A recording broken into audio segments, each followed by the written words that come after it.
મારું નામ છે કાંતિ નારાયણ કેરાય, ગામ બળદિયા, હાલે નેરોબી.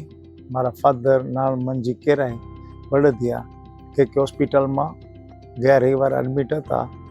તાવ બહુ હતો, પેશાબનું ઇન્ફેક્શન હતું ને સિચ્યુએશન સારું નહોતું, એટલે અહીંયા લઈ આવ્યા. આઈસીયુમાં 2-3 દિવસ હતા ને સારવાર ડૉક્ટર રૂગેશ ઠક્કરે સારી ટ્રીટમેન્ટ એની એન્ટાયર ટીમે કરી ને અત્યારે એકદમ બરોબર થઈ ગયા છે. કે હોસ્પિટલની સ્ટાફ, એના બધા માણસો ખૂબ સારું છે બધું, કેમ કે ટ્રીટમેન્ટ સારી કરી, ડૉક્ટર સારા છે, એન્ટાયર ટીમે સારી મહેનત કરી. એમ સિચ્યુએશન સારું નહોતું પણ એ લોકોએ ખૂબ મહેનત કરીને મારા ફાધરનું સિચ્યુએશન આજે તમે જુઓ છો એકદમ ફાઇન થઈ ગયું છે. આજે ડિસ્ચાર્જ મળશે ઘરે જવા માટે ને હોસ્પિટલ ખરેખર સરસ છે બધી રીતે. એમ સ્ટાફ એના ટેકર કે જો ને ક્લીનનેસ બહુ સારી છે, હાઇજેનિક છે. અમને મજા આવી. કે હોસ્પિટલનો ખૂબ આભાર છે. એમાં ફાધરનું ટ્રીટમેન્ટ સરસ રીતે થયું અને અમને આજે ડિસ્ચાર્જ મળશે. નમસ્કાર, હું છું ડૉક્ટર ઋગ્વેદ ઠક્કર, ફિઝિશિયન અને ક્રિટિકલ કેર સ્પેશિયાલિસ્ટ કે પટેલ હોસ્પિટલ ભુજ. આજે હું વાત કરીશ નારણભાઈ મંજીભાઈ કેરાય દર્દીની, જે 81 વર્ષના છે, બળદિયા ગામના વતની છે. જીવનમાં ધર્મ પાછળ અને કચ્છી લેવા પટેલના એજ્યુકેશન અને જે કાંઈ તે મેડિકલ ક્ષેત્રે સેવાઓ ચાલુ છે એમાં એમણે અઢળક યોગદાન અને દાન આપેલું.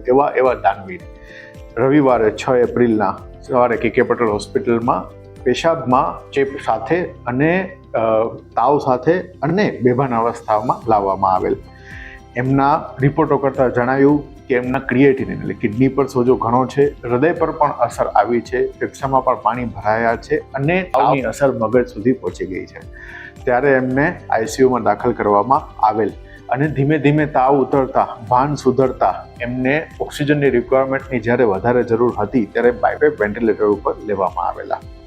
જો હવે એ ઇન્ફેક્શન સુધરે અને જો પેશાબ ખુલે અને જો ઓક્સિજનની રિક્વાયરમેન્ટ ઘટે તો જ એમને આપણે ઇન્વેઝિવ વેન્ટિલેટર અને ડાયાલિસિસ ટાળી શકીએ એવી પરિસ્થિતિ હતી.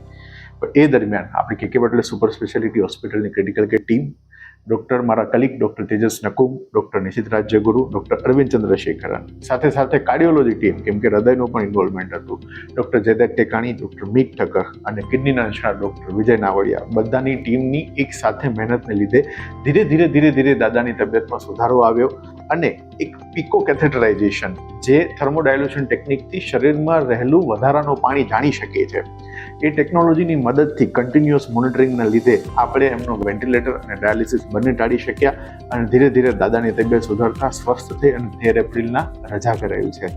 સો કે પટેલ હોસ્પિટલમાં ઉપલબ્ધ જે કાંઈ તે સેવાઓ અને જે કાંઈ તે મશીન છે એ બધાના સાથ સહયોગ અને એક ટીમવર્કના સાથે અને પૂરેપૂરો એડમિનિસ્ટ્રેશન, મેનેજમેન્ટ, નર્સિંગ સ્ટાફ અને બીજા તમામ સપોર્ટિવ સ્ટાફના લીધે આજે આપણા નારણભાઈ કેરાય સ્વસ્થ થઈને ઘરે ગયા છે. અને હું ખૂબ એમને બધા જ જે કાંઈ મારા ડિપાર્ટમેન્ટ્સ છે એનો આભારી છું અને હું અમારી ટીમ વતી ભગવાનને પ્રાર્થના કરીશ કે નારણભાઈનું આગળનું જીવન હંમેશા સ્વસ્થ રહે અને વધુને વધુ સારા કર્મો કરી શકે અને સમાજને કામ આવી શકે.